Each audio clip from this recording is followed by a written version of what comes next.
Hi, Tibes. How we doing? Yeah, very well. Good, How are you man. boys? You all right? Thank you. Yeah, good. Thank you for coming on one of our little chats. Look, Chat. just tell all the viewers like who you are, what you're doing. You know, obviously your new brand and all that sort of stuff. So, go, my friend. So originally, sort of a PT, have been in sort of London for the last 3 years, just purely personal training. However, for the last, I'd say 9 months, sort of venturing into the online coaching world, and started up my brand called Tobias Lifestyle. So it's pretty much, everything you can get one-on-one, just without the interaction and obviously the hands-on, but essentially everything you can get just, remote. So things like training programs, nutrition. And my sort of big ethos is it's not, it's not just about the training. Obviously, that's a massive part of it. It's not just about hammering your calorie deficit or just eating loads to put on muscle. I'm very much keen and I've got a big passion for actual health and lifestyle and actually making people enjoy the process. So whether that's sort of looking at how much sunlight exposure you get throughout the day, basically everything's to do with circadian rhythms. So for people that don't know about circadian rhythms, it's basically your everyday body clock. So when you wake up, obviously light's a massive factor of when you wake up. Every single cell in your body has a body clock. So when to expect foods, when you get hungry at certain parts of the day, every single day, that's a body clock. If you can strengthen these cycles, these rhythms, then everything about sleep, your digestion, motivation, energy, it all sort of falls into place. So I would say the three big factors outside of nutrition and training that I focus on is, like I said, sunlight exposure, sleep. Obviously, sleep is just massive for everyone. We spend a third of our life asleep, so there's a reason for that. And something called time restricted eating.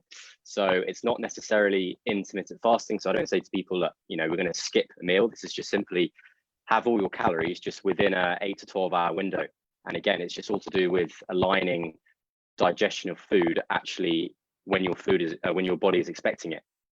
It just uses the calories and your digestion is working, and it gives your digestion enough time to sort of rebuild. And obviously there's a whole generation of replacing cells and dead cells and all that. So if you just stop eating, way too long into the night with these 24-hour Deliveroos, it just gives your body enough time overnight to actually shut down for sleep. Just a lot of people are eating, for 15 plus hours of the day, just with, technology and the services out there.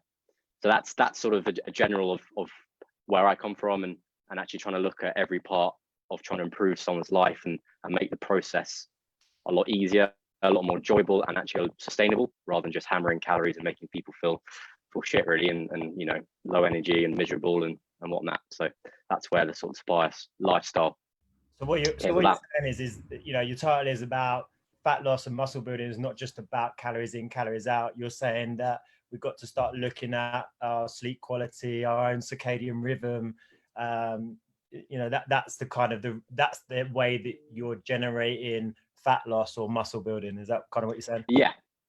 So I sort of the first phases that I go through are just implementing the time restricted eating, because that anyone can do that. I don't say to people that eat these calories, eat a certain amount. I just go, right, are you able to stick to these 8 to 12 hours? Can you eat anything that you want within this sort of 8 to 12? And 99% of people can be like, yeah, cool, I'll give that a go. And then just even from that, a really simple sort of lifestyle tip that you can take on for the rest of your life. Just thinking, I'm going to start at 9 a.m. I'm going to have my first coffee with milk, and I'm going to stop at 9 p.m. or 7 p.m. and that's it. Outside of that, I'm just going to have water. And it just seems to have such a positive effect without even touching sort of calories. I see it as like a self-sufficient cycle of, if you can get the baseline of what a human body loves and nourishes, then the motivation will come from that, and then your sort of ability to implement all these new lifestyles is just so much easier, rather than being in a low energy state and go, okay, I want you to be in a calorie deficit. The likelihood of you sticking to that calorie deficit of lower energy is not going to be, the likelihood is going to be a lot lower. So just get the baseline of what a body loves and go from that. Are you still looking at how many calories a particular client needs to have? Yeah.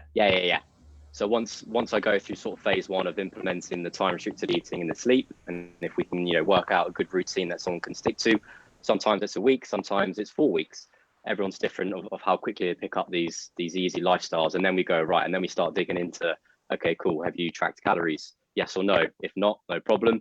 Here's an outline of what to eat each meal. If you have, great, here are your calories, here's your protein breakdown. And then we sort of track that across a progress tracker. So it's like a Google sheet. So I can see it and the client can see it.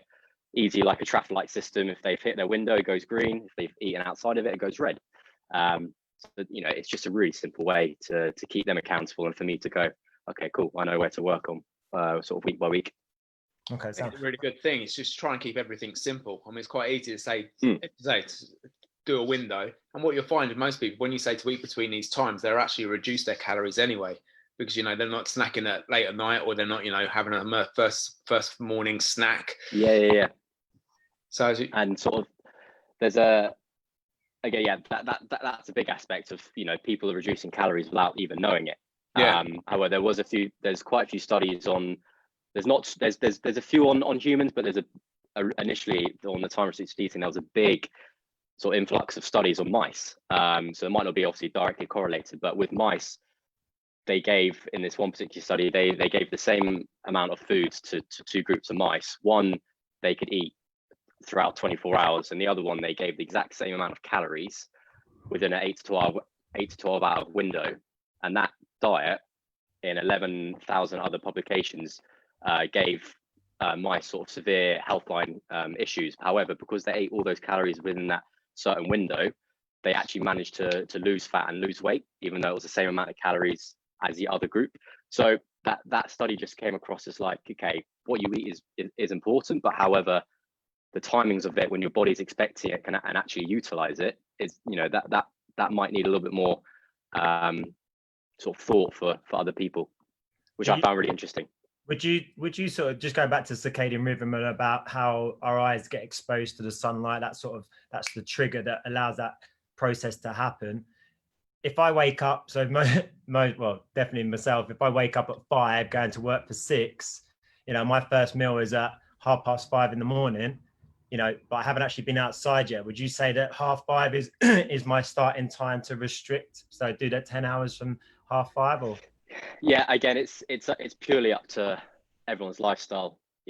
People have kids and whatnot, so you got to be flexible in terms of what people can do and can't do. General rule of thumb that I sort of give people is not to eat within an hour of waking, to allow your cortisol to come up and your melatonin, just things to sort of click into gear. Because I used to do that. I used to wake up at, God knows, at 4:45 and eat steak and prawns, and the amount of shit I got from Instagram was like, how have you eaten steak and prawns at 4:45 and or 4:45? And my digestion was, oh god, I don't even want to. I'm just going to stop it there. But after reading all this, I give myself at least an hour or an hour and a half if I do wake up and need to eat early, and then I stop within sort of 2 hours from bed. It's quite amazing that science is filtering through. I mean, I'm considerably older than you, Toby, as you know. Like, if you think of the bro science that we used to get up about 2 o'clock in the morning to have a protein shake to try and pack on muscle. So, circadian rhythms is, relatively new to people to understand. But, once you explain it, it makes complete sense. Yeah. Just we are in the industry now of health, but health and transformation seem to be so many different things. I mean, people want to look good, but they look good, but they're not necessarily healthy. Getting people's vitamin D in is so important. They're sleeping, as you say, and just a healthy way of living. It's not all about having a 6-pack and, how you look on Instagram it's an important factor. Yeah, definitely. And obviously we're talking, again, we're going into commercial gyms, or you go into a gym environment where you've got this artificial light. Have you, and light was the other thing that you were just talking about before, apart from your sleep. Do you ever wear like blue blocking glasses, anything like that? I've just bought a pair from Blue Blocks, I think they're called. Like, they're good. I wear them basically 2 or 3 hours, or 2 hours before I go to bed. And definitely, because I measure my sleep, So I measure my quality of sleep through my Aura ring, that it allows me to see, and over literally a week, my REM sleep was a lot better, my deep sleep was a lot better. Have you used anything like that before, Tobes? Yeah, so I've got some blue light blockers. I hadn't gone for you can get the completely red ones, which obviously are quite severe. They massively distort. However, just watching TV and playing PS4, whatnot, I sort of gone for the medium ones. And I sort of give people, to make it really simple, I give them sort of like a 3-2-1 rule. So sort of the 3 is 3 hours before bed, start to reduce your artificial light. So whether on iPhones you turn to night mode or night shift mode, where you can make the screens orange. Super simple way to start reducing your artificial that blue glare. The 2 is stop eating 2 hours before bed, and then the 1 hour is just simple, just sort of have some downtime. So whether that's reading, taking a bath, listening to music. So that's a really simple rule that people can take away, the 3-2-1, without having to go into too much detail. Yeah, which seems to work. Something that I've definitely, since having our little boy, obviously bedtime routines for him is really important. I know, Charlie, you do it with the twins, but it's definitely something that I don't find with my clients. Like, as we get older, we don't have bedtime routines. It's definitely something that I think that I've definitely advocated for a lot of my clients. They finish work, they finish eating late, and now they're watching telly, so they're massive blue light exposure. Yeah. And now I've got to go to bed, and now they're struggling to actually fall asleep. I can't fall asleep. I'm tossing, I'm turning. So for me, definitely advocating that bedtime routine. Yeah, them, having a shower, same as what you're doing, turning your phones off, having that nice chamomile tea or whatever you're going to be doing to chill yourself out, not eating so big a meals too late. I used to do that massively. I live with you, Jolie. Like, you know about my steamed sausages and. It's unbelievable. Know about your digestion as well. Yeah, I know. Oh, God, all right, easy, boy. That's changed now. I hope. He's dropped that in. That's a low one. Dropped a lot in.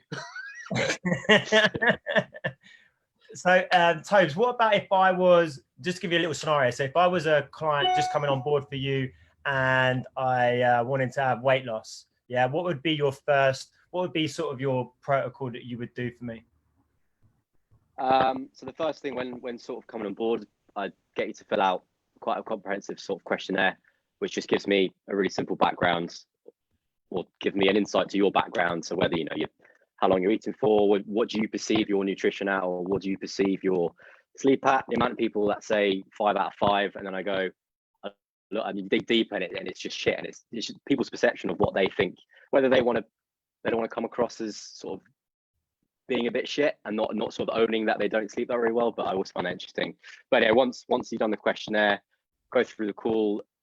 Phase 1 would be just sending off the training program, just to get the things rolling, because that's the one thing that people want to start do, right? They want to start working out. So send that across, get them maybe for a week working out, get used to how I write programs, how to instruct them and teach them how to read programs properly, and then from there I would bring in the time restricted eating plan. So it's a nice PDF that I send across that has studies, just to give you some background, what we're doing, why we're doing it, just give you insight of what process we're going through. It's important that you know what you're doing and where I'm coming from. Implement that with a progress tracker, so you can input what time you've sort of started. Your first calorie comes up as green or amber reds. Same with sleep, same with energy and steps. And then the sleep plan as well, and some lists. So whether that's take a shower before bed, take a bath, artificial light, getting your sunlight exposure before 2 p.m, open your windows, cool, just things like that. And again, some studies just to say how this is the big thing, how people think, I talk about sleep just to improve, the simple stuff like the energy and motivation. However, when I start talking about how sleep can improve fat loss, then people start going, oh, then they start properly listening. So I'll run through for the people watching how a lack of sleep can massively affect the process up to obesity. It's not a direct link, but a few things, for example, like when you're sleep deprived, you've got 2 hormones. You've got your leptin and your ghrelin, so they're basically the hormones that make you hungry and you're full. When you're sleep deprived, the ghrelin, the one that makes you hungry, increases, and the one that makes you say you're full comes down. So that's the first step of how you actually become, you want to eat more. Now, there was a question was, okay, that's great, but does that actually correlate to you actually eating more calories? And the same guy who did that study, he moved on and then said, yeah, on average of this study that he did, I think it was for 5 nights, one with 4.5 hours sleep, one with 8.5 hours sleep, 2 groups. The one that had 4.5 hours sleep on average ate 300 calories per person every single day, which accounted to over 1,000 calories across the 5 days. If you then multiply that across a year, that's around 70,000 extra calories. If you take a month's holiday, which is the equivalent of 10 to 15 pounds of extra weight every single year. So that's how a lack of sleep, just from that change of whether you're hungry or full, makes you actually eat on average, from the study, 300 more calories a day. And then from that, it's not just what you eat, it actually changes what you want to eat. So for example, you're not going to reach for your protein or your chicken when you're sleep deprived. That actually, it triggers a chemical in your brain that's similar to when you get the munchies from marijuana. It's very, very close, very, very closely correlated. So it actually changes what you want to eat as much as how much you want to eat. And all 3 of those together, obesity, your chances of being overweight is high if you're constantly sleep deprived. Yeah. And even with muscle mass, if you're trying to lose fat on a calorie deficit and you're sleep deprived, this study found that 70% of the weight that was lost was muscle mass, compared to those who were sleeping 8.5 hours. Over 50, I think it's 55% was body fat that was lost. So it's if you want to still look toned and muscular, don't be sleep deprived on a calorie deficit. So yeah, that seems to kick people up into gear and actually probably listen to me. It's always interesting. But yeah, and that's just what Instagram is about. It's more about athletics and how you look. But you can sort of filter that in without them realizing too much. If you sort of combine fat loss and sleep together, it seems to work really well. Man, you've explained that really well. I like that. Yes, great, coach. Yeah, really good. Yeah, it's last little question I want to just ask you. Look, I'm always interested in new studies and what's going on and who people are following on YouTube and stuff like that. What would be, let's say, who's the person you're following at the moment on Instagram that you sort of? So on the lifestyle side of it, I would say if people want books, I know some people still want to read. There's Why We Sleep by Matthew Walker, which is a real. Be prepared to read that. Don't just like sit down and be in a happy mood when you watch that, because you'll be hit in the face with facts that you just be like, oh god. So it's an unbelievable read. It just wakes you up into the importance of sleep. But yeah, be prepared for that. I think it's called Circadian Clock by Sachin Panda, which is again just talks about the time restricted eating, and it's called Chasing the Sun, I think, by Sarah Gides. I bet that they're the 3 that I've sort of based my my whole sort of my philosophy on. Yeah, ethos in terms of the side of it. When it comes to the gym side, there's Kilo Strength, is a guy in Huntington Beach who does amazing stuff on periodization of programs, and then just a few bodybuilders that I'm still massively interested in that. So I still do lots of courses on that.